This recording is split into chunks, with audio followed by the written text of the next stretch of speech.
మరలా చిగురించబోతుంది. గొప్ప దినాలను చూడబోతున్నావు. నీ యేసుకు సమస్తము సాధ్యమే.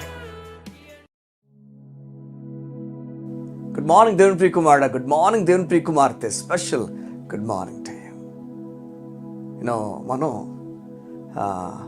ఓ విషయం గమనిస్తాం. ఈ లోకంలో అందరూ మన చేయి విడిచిపెట్టి వెళ్ళిపోవడం. మన దగ్గర ఏమీ లేనప్పుడు అందరూ వెళ్ళిపోతారు. అని ఉన్నప్పుడు మాత్రం అందరూ రావడానికి ఇష్టపడతారు.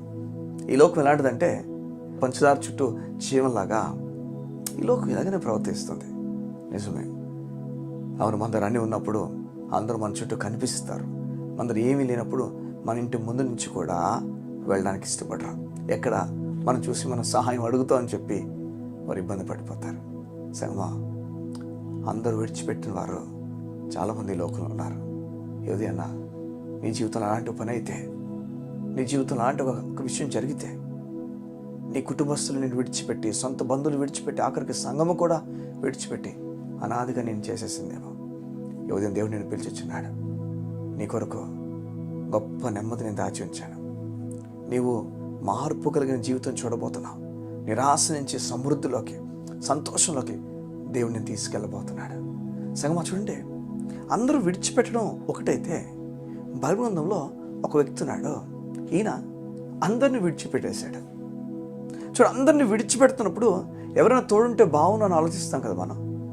ఎవరైనా మనతో నిలబడితే బాగుండు అనిపిస్తుంది. నిలబడితే అర్థం కాస్త మనకు సహాయం దొరుకుతుందేమో. కానీ ఆశ్చర్యం, ఈ వ్యక్తి మాత్రం అందరిని విడిచిపెట్టాడు. ఎవరి సహాయాన్ని కూడా కోరలేదు.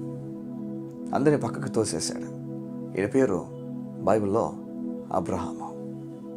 అవును, 75 సంవత్సరాలకు బయటకు వచ్చాడు.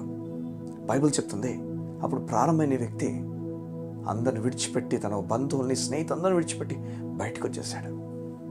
వచ్చినప్పుడు ఏం చెప్తున్నాడు తెలుసా? నా ఆధారం మీరు కాదు, నా ఆధారం దేవుడు.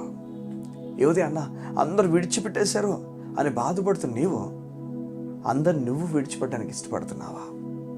నేను ఎవరిపైన ఆధారపడనో నా దేవుడు నన్ను చూసుకుంటాడు. నీ కొరకు తన సొంత కుమారుడు వదులుకున్నవాడు నేను వదిలేస్తాడు అనుకున్నావా? ఎంత తక్కువగా ఆలోచిస్తున్నావు చూడు. ఎవరిని ఎంత తక్కువగా ఆలోచిస్తున్నావు చూడండి. మన బిడ్డల్ని మన రోడ్డు మీద తీసుకెళ్ళినప్పుడు మనం వదిలేస్తాం వారిని? మనం కోరుతామా? ఒక లారీ వచ్చో, కారు వచ్చో, ఏదో గుద్దేయాలని కోరుతామా? ఎలా అండి? మనమే మన బిడ్డల పట్ల కోరకపోతే, మనం చెడ్డవారం ఏంటి మన బిడ్డలకు మంచి చేద్దామని చూస్తే దేవుడు ఎలా మనల్ని విడిచిపెడతాడు చెప్పండి?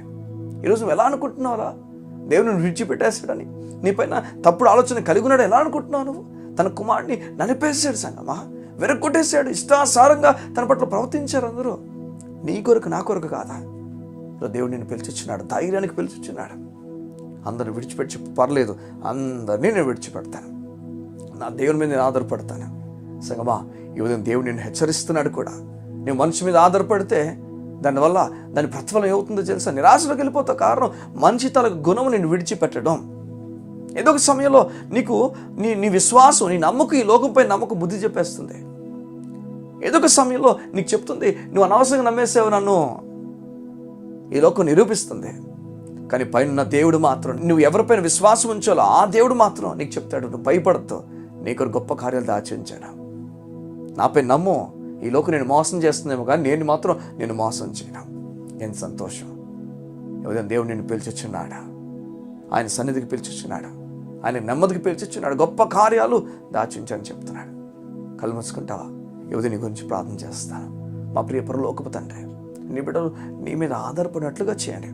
ఎలా అయితే అబ్రాహాము అందరిని విడిచిపెట్టి నీ కొరకు నిలబడ్డాడో, అలా నీ బిడ్డలు కూడా నీ కొరకు నిలబడతారు కాక.